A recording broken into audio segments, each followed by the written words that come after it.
মানে শিক্ষকদের হাতে একটি করে ট্যাব, এটার পেছনে কত বেশি লুটপাট লুকিয়ে আছে। আপনারা কি এই প্রজেক্টটাকে সমর্থন করেন? আমাদের কি আসলেই শিক্ষকদের প্রত্যেকের একটি করে ট্যাব দরকার, নাকি আমাদের শিক্ষা উপকরণ দরকার, শিক্ষার পরিবেশ দরকার, আমাদের বিল্ডিংগুলো ঠিকঠাক হওয়া দরকার? নতুন করে একটি করে বিল্ডিং দেওয়ার কথা বলা হয়েছে। আমাদের পুরনো বিল্ডিংগুলো কি ফাংশনিং? কোনো মেনটেন্যান্স আছে? এখন আপনারা কি, আমরা কি চাই কি না যে এই বাজেটটা এমন কিছু ইনফ্রাস্ট্রাকচার বা চকচকে জিনিস তৈরিতে ব্যবহৃত হোক যাতে পরের বার ভোটটা ইনশিওর হয়, কিন্তু আমাদের বাচ্চাদের পড়ালেখার কোনো উন্নতি না হয়। আমরা আসলে ওই জায়গায় চলে যাচ্ছি। আমাদের চেষ্টা থাকবে, আমরা এগুলো নিয়ে কথা বলবো এবং আপনাদেরও উচিত যার যার জায়গা থেকে এগুলো নিয়েই কথা বলা। নতুন প্রকল্পের চাইতে আমাদের যে এক্সিস্টিং অবস্থা রয়েছে সেগুলোকে নিয়ে মনোযোগ দেওয়া বেশি জরুরি ছিল। আর আরেকটা ইন্টারেস্টিং নাম্বার আমি আপনাদেরকে বলতে চাই, যেটা হচ্ছে 25-26 যে অর্থ বছরটি আমরা পার করে এসেছি, আর হয়তো অল্প কিছুদিন আছে, সেখানে কারিকুলাম ডেভেলপমেন্টের জন্য মাত্র বরাদ্দ ছিল 1.7%, অর্থাৎ মূল বাজেটের 1.7% না, শুধু শিক্ষা বাজেটের 1.7%। তাহলে এই যে কারিকুলামকে ফেসিস্টের আমলে উদ্দেশ্যমূলকভাবে নষ্ট করা হলো, সেটার কোনো রকম ডেভেলপমেন্ট ছাড়া আমরা 2026-এ এসে আগামী বাজেটের দিকে তাকিয়ে আছি। আমি জানি না এটার নতুন বাজেটে এটার পার্সেন্টেজ কত হবে, কিন্তু এটা ছাড়া আমরা এই বাচ্চাদেরকে খাবার দেই, স্কুল ড্রেস দেই, নতুন করে বিল্ডিং বানিয়ে দিই, পয়েন্টটা কি? আর সবার শেষে একটা কথা বলি, যে আমরা যখন বলি শিক্ষায় বাজেট বাড়ান, তখন আমরা উন্নত জাতিগুলোকে দেখাই। উন্নত জাতের ওরা কি অনেক বোকা? সিঙ্গাপুর কেন বাজেটে শিক্ষার পেছনে 8 থেকে 9% খরচ করছে মূল বাজেটের? কেন? কারণ ওদের রিসার্চ থাকে যে আমরা রিয়েল টাইম সমস্যার সমাধান করব। আমাদের দেশে যে রিসার্চগুলো দিয়ে আপনারা দেখবেন, যারা ডক্টরেট করেন তাদের রিসার্চগুলোর টপিক যদি দেখেন, এগুলোর একটাও আমাদের দেশের সমস্যা নিয়ে তৈরি, আমাদের দেশের সমস্যা সমাধানের জন্য বানানো, সেটা না। আমরা হাসাহাসি করি যে বুয়েট কেন রিক্সা বানাবে, কিন্তু আসলে হওয়ার কথা ছিল এটাই, ইউনিভার্সিটিগুলো রিয়েল টাইম সমস্যার সমাধান করবে এবং এটার মাধ্যমে ফান্ড নিয়ে আসবে। আমি যখন একজন বিদেশের সাথে কোলাবোরেশনের কথা বলছিলেন, কথাগুলো খুব ভালো লাগছিল, কিন্তু বিদেশের ইউনিভার্সিটি আমার সাথে কেন কোলাবোরেশন করবে? সে তো দেখবে যে আমি আমার লোকাল সমস্যার সমাধান করতে পারছি, তখন সে আমাকে ডেকে নিয়ে যাবে যে আপনি আমার দেশের লোকাল সমস্যার সমাধান করে নিয়ে যান। প্রত্যেকটা ইউনিভার্সিটি, আমেরিকার কয়টা ইউনিভার্সিটি সরকারি? সরকারি ইউনিভার্সিটি নাই, প্রত্যেকটা ইউনিভার্সিটি প্রাইভেট, এবং প্রত্যেকে তাদের নিজস্ব ফিনান্স ডেভেলপ করে। তারা স্থানীয় সরকারকে বলে যে আপনাদের এই এই সমস্যা আমি সমাধান করে দিব, আমাদেরকে পয়সা দিবেন।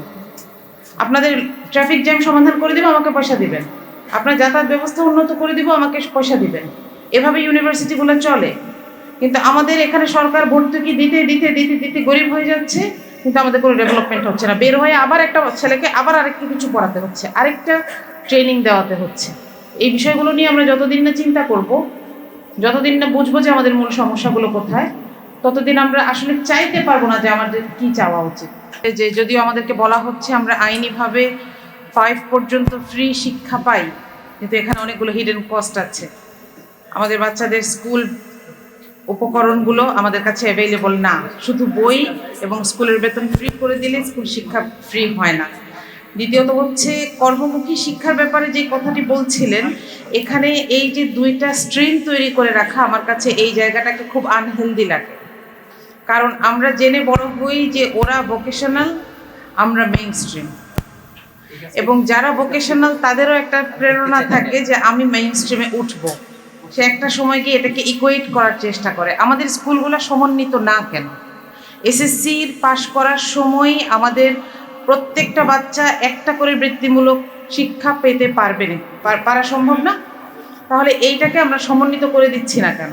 একটা স্কুল, একটা ভোকেশনাল স্কুল একসাথে কাজ করবে এবং প্রত্যেকটা বাচ্চাই একটা করে বৃত্তিমূলক, অন্তত একটা করে বৃত্তিমূলক শিক্ষা পাবে এবং মেইন স্ট্রিম শিক্ষাতেও শিক্ষিত হবে। এটা করা ছাড়া আসলে আমরা ভোকেশনালকে মেইন স্ট্রিমে আনতে পারছি না, আর মেইন স্ট্রিম ওই যে মাস্টার্স পাশের পরে আবার ওখানে গিয়ে অ্যাপ্লাই করছে। এই জায়গাগুলোর গ্যাপগুলো দূর করা দরকার। আর নিয়োগের ব্যাপারে কথা বলেছেন, রিসার্চের ব্যাপারে কথা এসেছে, ইথিক্সের ব্যাপারে কথা এসেছে। এখানে আর আমি নতুন করে অ্যাড করবো না। আমি কয়েকটি চলমান প্রকল্প নিয়ে একটু কথা বলতে চাই। প্রথমটা হচ্ছে মিড ডে মিল নিয়ে একটি আলাপ হচ্ছে এবং বাজেটে এটি আসতে যাচ্ছে, যার কিছু প্রায় পাইলট প্রকল্প আমরা দেখেছি। যমুনা টেলিভিশনের একটি নিউজের রেফারেন্স দিয়ে বলছি, সপ্তাহে 17 কোটি টাকা লুট হচ্ছে শুধু মিড ডে মিল প্রকল্পে। মানোত্তীর্ণ জিনিস দেওয়া হচ্ছে, নষ্ট ডিম খেয়ে বাচ্চারা অসুস্থ হয়েছে, এমন কলা সাপ্লাই করা হয়েছে যেটা খাওয়া যায় না। আমি এটার সাথে আরেকটা জিনিসকে অ্যাড করতে চাই। দেখেন, লোকাল মার্কেট থেকে কিনে ডিম কলা দিলে যেখানে 17 কোটি টাকা লুটপাটের সুযোগ তৈরি হয়। আমি এই জায়গাটায় যেটা স্পেসিফিক বলতে চাই যে এখানে মনিটরিংটাও জরুরি। প্রাথমিক শিক্ষা ব্যবস্থায় যেমন শিক্ষকদের বেতন বাড়ানো আর খুব বেশি প্রয়োজনীয়তা আছে, একই সাথে এটার আসলে শিক্ষা ব্যবস্থায় তারা কতটুকু অ্যাপ্লাই করছে এটা দেখা জরুরি। আমি যেহেতু এখানে একজন বিশ্ববিদ্যালয়ের শিক্ষিকা হিসেবে এসেছি, বিশ্ববিদ্যালয় অঙ্গনে আমরা যেটা দেখি যে বাংলাদেশে বেশিরভাগই হায়ার এডুকেশনের জন্য অনেকটাই আমাদের পাশের দেশ মালয়েশিয়ামুখী, এবং তাদের সাথে যদি আমরা আমাদের অবস্থানকে কম্পেয়ার করতে যাই, তাদের বাজেটের সবসময় 20% তারা চেষ্টা করে শিক্ষা খাতে বরাদ্দ রাখতে। সেই জায়গা থেকে আমরা অনেক বেশি পিছিয়ে আছি বাংলাদেশে।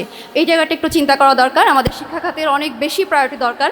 বিশেষ করে বিগত সময়ে শিক্ষা ব্যবস্থায় যে পরিমাণ এখানে দুর্নীতি হয়েছে, কারিকুলাম চেঞ্জের জন্য শিক্ষার্থীদের মধ্যে যে গ্যাপটা তৈরি হয়েছে, এই গ্যাপটা দূরীকরণের জন্য অবশ্যই শিক্ষা খাতে বাজেট বরাদ্দর দিকে আমাদের একটু দৃষ্টি দেওয়া দরকার। আর বিশ্ববিদ্যালয় অঙ্গনে আমি যেটা দেখেছি যে আমাদের এখানে যে বাজেটটা দেওয়া হয় সেটা পরিচালন বা অপারেটিং এক্সপেন্ডিচারের জন্যই বেসিক্যালি দেওয়া হয়, খরচ হয়, অর্থাৎ ইনফ্রাস্ট্রাকচার, বেসিক ইনফ্রাস্ট্রাকচার এবং টিচার স্টাফ স্যালারি এটাতেই চলে যায়। তো এই জায়গাটাই আমার মনে হয় যে আমরা এখন 4th ইন্ডাস্ট্রিয়াল রেগুলেশনের সময় এসেছি। আমাদেরকে স্কিল ম্যান পাওয়ার যদি আমাদেরকে মার্কেটে দিতে হয়, তাহলে অবশ্যই আমাদেরকে ICT base, IT skill base education curriculum develop করা দরকার, ডিজিটাল স্ট্রাকচার প্রোভাইড করা দরকার। এই জায়গাটায় বাজেটে আমি মনে করি এটা বিশেষভাবে চিন্তা করা দরকার। শুধুমাত্র আমাদের ম্যাক্সিমাম বিশ্ববিদ্যালয়গুলোতে সায়েন্স ফ্যাকাল্টি বেস আমাদের ল্যাব দেখা যায়। আমি মনে করি প্রত্যেকটা ডিপার্টমেন্টেরই ল্যাব থাকা দরকার, যেখানে শিক্ষার্থীরা তাদের থিওরিটিক্যাল পার্সপেক্টিভ নলেজের সাথে সাথে তারা তাদের ডিজিটাল অ্যাকোমোডেশনটাকে ইজি করবে এবং যেটা তাদেরকে পরবর্তীতে জব মার্কেটে অবস্থান তৈরি করতে হেল্প করবে। Thank you. আসসালামু আলাইকুম। আমরা এবার মাধ্যমিক শিক্ষকদের প্রতিনিধি হিসাবে জনাব আব্দুর রহিম, প্রধান শিক্ষক, সমাজপুর হাই স্কুল, মুন্সিগঞ্জ আছেন আপনি? আপনার সময় 1 মিনিট।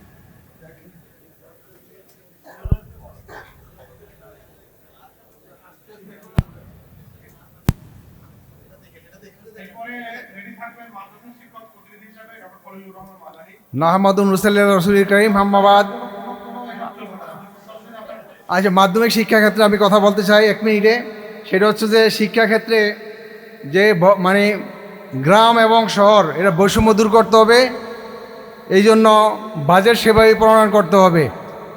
আমার দ্বিতীয় পরামর্শ হচ্ছে অবকাঠামো নির্মাণের ক্ষেত্রে যেসব বিদ্যালয় অবকাঠামোর প্রয়োজন নাই, দেখা যায় যে সরকারের সাথে তাদের আতাত থাকার কারণে তারা একটার পর একটা ভবন পাচ্ছে, আবার কোনো বিদ্যালয়ে কোনো ভবনই নেই, বছরের পর বছর কোনো ভবন নেই, সেগুলো দেখতে হবে। 2 নম্বর কথা হচ্ছে যে শিক্ষাক্ষেত্রে ভালো এবং যোগ্যতাসম্পন্ন ভালো মানে দক্ষ টিচার নিয়োগ করতে হলে তাকে ভালো বেতন দিতে হবে, যাতে শিক্ষকরা বেতনের জন্য তাদের পেট চালানোর জন্য কোচিং সেন্টারে দৌড়াদৌড়ি করতে না হয়, সেই বিষয়ে লক্ষ্য রাখতে হবে। অবসর এবং কল্যাণ ভাতা, যারা এমপিভুক্ত শিক্ষক তারা অবসর এবং কল্যাণ ভাতা অবসরের পরে পায় না। একজন শিক্ষক মারা যায়, না খাইয়া অনাহারে অর্ধাহারে রোগের চিকিৎসা করতে পারে না, তাদের টাকা দেওয়া হয় না। যেই সরকার যখনই আসে এই জিনিসটা কেউ দেখতে চায় না। এই জন্য শিক্ষাক্ষেত্রে অবসর কল্যাণ ভাতা যাতে শিক্ষকরা অবসর গ্রহণের 1-2 মাস ভিতরে পেয়ে দিতে পারে, সেই ব্যাপারে বাজেট প্রণয়ন করতে হবে। এই বলে আমি আমার বক্তব্য শেষ করছি। আসসালামু আলাইকুম রহমতুল্লাহ।